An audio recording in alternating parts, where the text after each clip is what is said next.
pensez qu'il y a quoi, vous, après? Si je le savais, mon vieux, je vous le dirais bien volontiers. Vous savez, un jour, on m'a interrogé pour me dire quel serait pour vous le dîner idéal, les gens que vous rêverez de rencontrer. Allez, vous avez 3 ou 4 invités. Je dis, mais vous rigolez? J'en veux qu'un seul. Qui? Salut, il y a une vidéo qui circule depuis quelque temps au sujet de Nicolas Sarkozy qui aurait fait la paix avec lui-même, dans le sens où il témoigne publiquement de Jésus. Et puis, il faut dire que ça attire quand même quelques sympathies. Ça adoucit quand même quelques mœurs.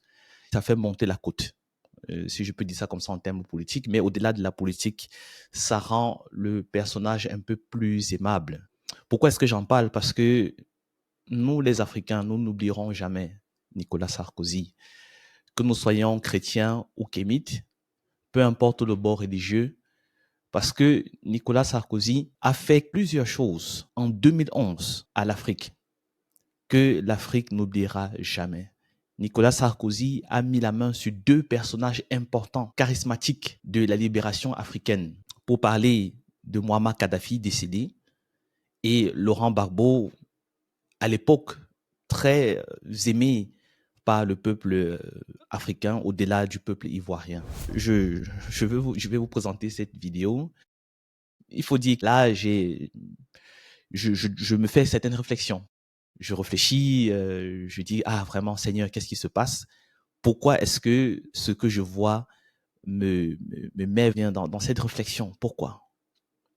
Pourquoi est-ce que je dois rentrer en moi-même et m'examiner moi-même quand j'entends ce que j'entends et quand je vois ce que je vois? Est-ce que Nicolas Sarkozy, ce témoignage public au sujet de Jésus, reçoit un chèque en blanc après tout le mal qu'il a fait au peuple africain? Donc, on va dire que là, on passe quand même, comment dire, on est quand même dans ce moment de Jonas, quoi. Le moment de Jonas, c'est ce moment où le Seigneur est en train de lui dire, allez, il va prêcher au peuple ninivite que je lui pardonne. Mais lui, il a du mal. Il dit, non, c'est pas possible, parce que les Ninivites, c'est le haut niveau du mal. Il n'est pas prêt à le faire. Et qu'est-ce que Jonas fait? Il cherche à fuir Dieu, ce qui n'est naturellement pas possible. Au-delà de sa fuite et de toutes ces péripéties, il se retrouve en train de comprendre la profondeur du cœur de Dieu. Dieu est capable de pardonner même le plus grand des pécheurs. Peut-être c'est ça aussi qu'on est en train de vivre avec Sarkozy. Car Dieu est le rémunérateur de toutes choses. C'est Dieu qui justifie, qui rend justice. Car il rendra justice aux Africains d'une manière ou d'une autre. Ce peuple tant martyrisé depuis des siècles et des siècles, il leur rendra justice. Ça c'est le Dieu auquel je crois. Bon, nous jetons un coup d'œil à cette vidéo.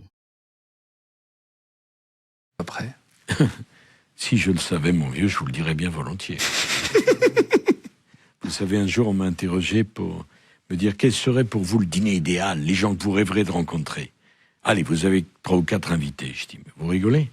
J'en veux qu'un seul. Qui? Jésus. Parce que quand même, si c'est vrai, quelqu'un qui ressuscite, c'est pas banal. Ouais, c'est clair.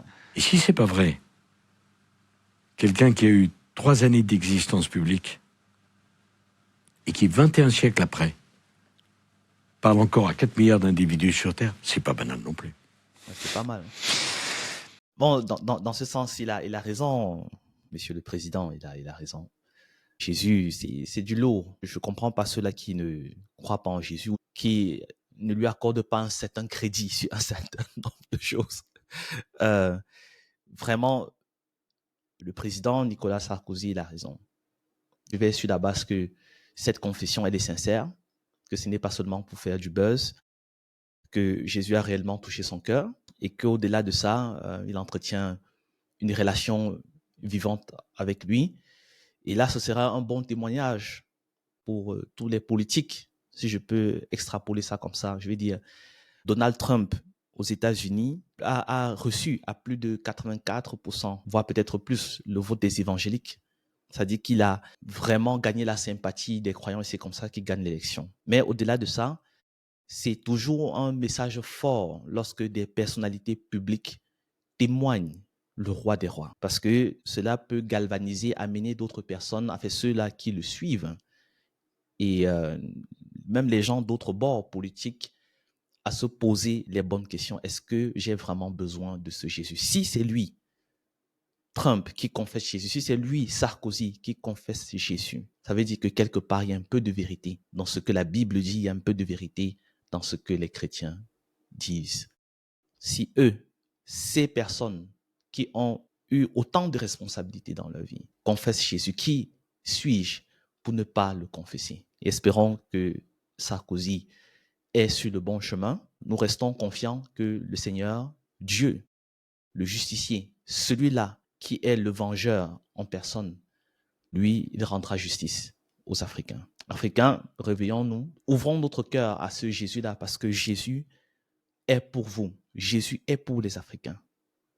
Voilà, donnons-lui nos vies et espérons en sa justice et en sa grâce. Salut.